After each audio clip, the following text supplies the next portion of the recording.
বিসমিল্লাহির রহমানির রহিম। আসসালামু আলাইকুম। আজ হাজির হয়েছি আমি নারকেল দিয়ে কুলি পিঠা তৈরি করব। এটা নারকেলটা ফ্রোজিং, আমি প্যাকেটে কিনতে পাওয়া যায়, আমি ডিপে রাখছিলাম। সেই নারকেলটা তৈরি করব। এখন আমি গুড় জাল দিয়ে রাখছি, সেই গুড়টা দিয়ে দিলাম। গুড় দিয়ে নাড়াচাড়া করে এখানে এই নারকেল দিয়ে কুলি পিঠার পুর তৈরি করব। সামান্য একটু লবণ দিলাম। এই লবণটা দিলে মিষ্টিটা চড়া হয়, মানে আরও বেড়ে যায়। আর যারা পছন্দ না করেন তারা দিবেন না। আমি আরও একটু গুড় দিয়ে দিলাম।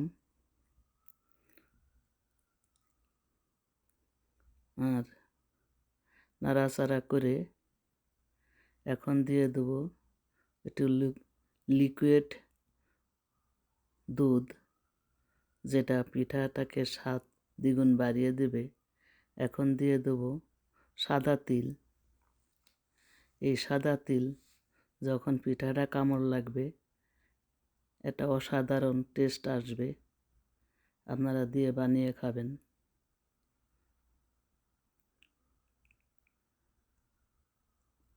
নারকেলটা যখন পানি শুকিয়ে আসবে তখন একটা শব্দ হবে, সাউন্ড হবে।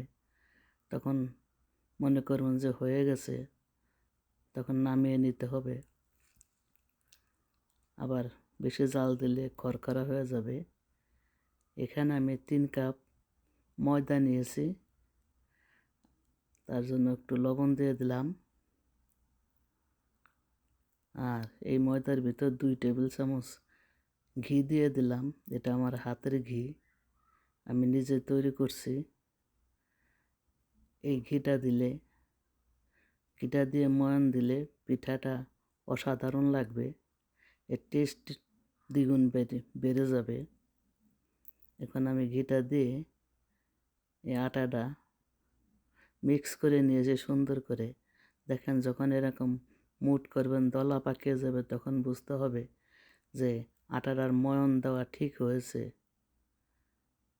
এরকম ভেঙে যাবে। এখন অল্প অল্প পানি দিয়ে ডোটা তৈরি করতে হবে। একটু রুটি বানানো ডোর থেকে একটু শক্ত হবে।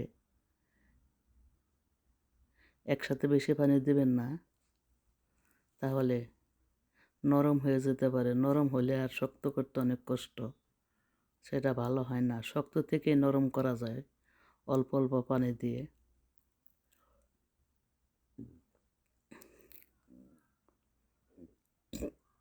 দেখেন, ডোটা এরকম হবে, একটু শক্ত হবে রুটির চেয়ে। এখন আমি 30 মিনিটের জন্য রেস্টে রাখবো। একটা বাটিতে আমি কিছু ময়দার পেস্ট বানিয়ে নিয়েছি, আটার পেস্ট বানিয়ে নিয়েছি। আর আমার সেই আটার ময়দার থেকে আমার 5টা রুটির লেচি কেটে নিয়েছি। এখন আমি একটা বড় রুটি বানিয়ে নেব।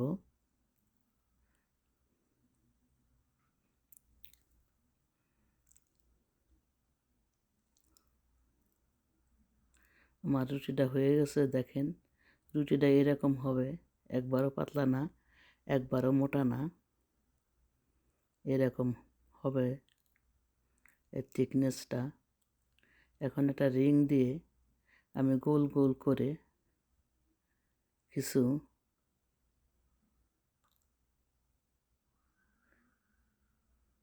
আটার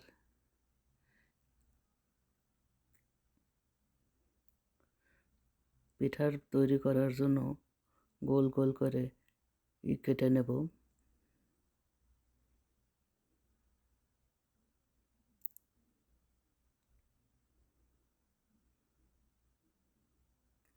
এরকম করে আমি সবগুলা কেটে নেব। একটা রুটি থেকে আমার 7টা এরকম গোল ছোট রুটি হয়েছে। এখন আমি পিঠাটা তৈরি করে দেখাবো। এটা সহজ পিঠা, সে নুহ নবীর আমল থেকে চলে আসতেছে এই পিঠা। এটা একটা পরিচিত পিঠা। আমার বিক্রমপুরে বলে কুলি পিঠা, আর কোন কোন এলাকায় বলে আমি নাম জানি না, কোন এলাকায় বলে পুলি পিঠা, পয়রসু লয়রসি পুলি, আর আমাদের দেশে বলে কয়রসু লয়রসি কুলি। এখন আটার পেস্টটা দিয়ে চারিদিক দিয়ে লাগিয়ে দেবো, পানি দিয়েও লাগাইতে পারেন। তা আটার পেস্টটি বেটার হয়, যাতে ভাজার সময় ছুটে না যায়। ভাজার সময় যদি ছুটে যায় তা তেলের ভিতরে সব নারকেল বের হয়ে যাবে এবং পিঠাগুলো সব নষ্ট হয়ে যাবে। সব নারকেলগুলো পিঠার ভিতরে যে লাগবে। একটা পিঠা হয়ে গেছে, এই পিঠাটা একটু ডিজাইন করব, পরে আপনাদের দেখিয়ে দেবো। আর একটা পিঠা আমি বানিয়ে দেখাচ্ছি। এটা অতি সহজ, ডিজাইনটা আগে করে নেই। এটা কাঁটা চামচ দিয়ে ডিজাইন করছি, এটা সবাই পারে আমি দেখি, আমি জানি, তারপরেও দেখিয়ে দিলাম। বলবেন কি যে ডিজাইনটাও দেখালেন না।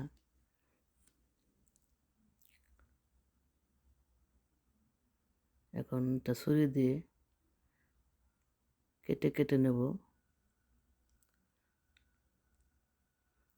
গুনে গুনে কাটবেন যেন বেশি না হয়ে যায়। তারপরে চেপে চেপে মাথা গলায় চেপে একটা ফুলের মতো বানিয়ে নেবেন।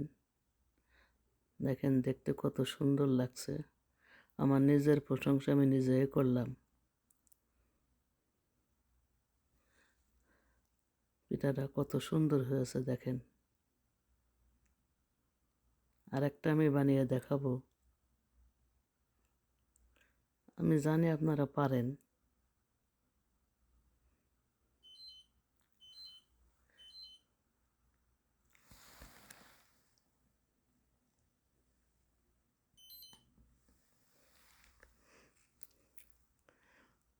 তারপরেও দেখিয়ে দিলাম।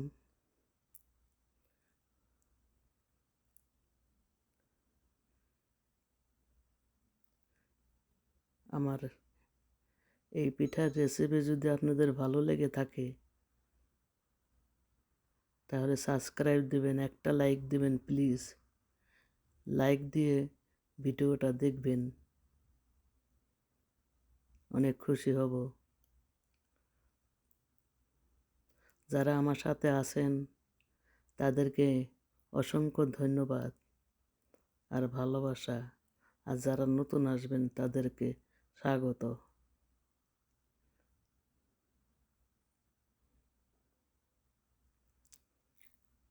এটা আটা, ময়দা, চালের গুঁড়ি সব কিছু দিয়ে হয়।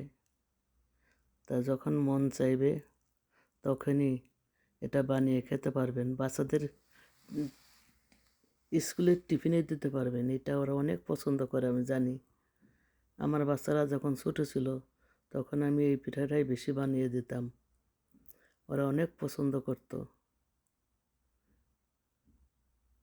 এখনও পছন্দ করে। বড় হয়েছে তারপরেও পছন্দ করে।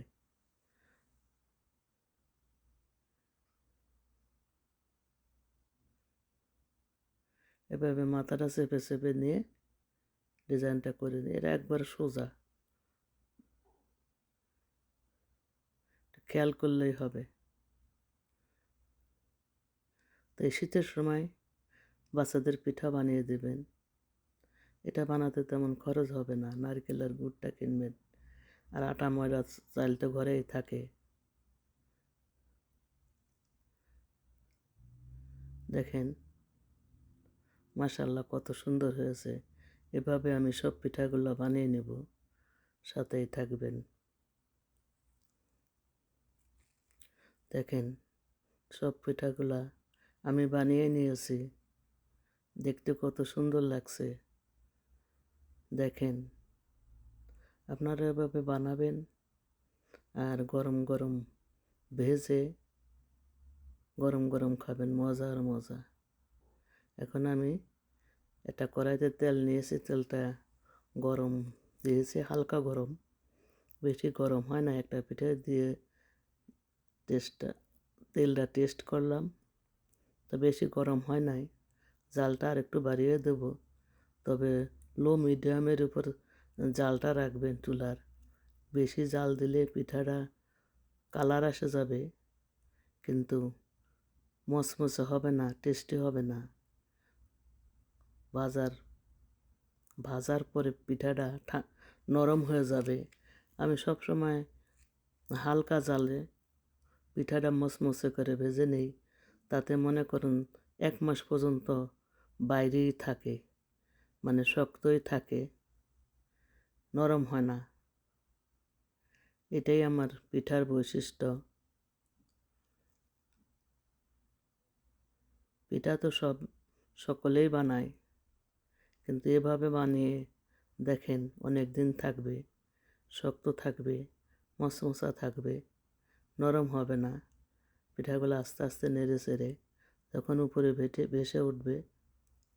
দেখেন আমার পিঠাগুলা আস্তে আস্তে ভেজে কত সুন্দর কালার এসেছে।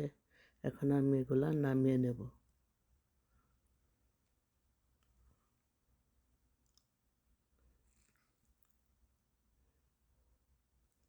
দেখেন, মাশাআল্লাহ, আমার কুলি পিঠা রেডি।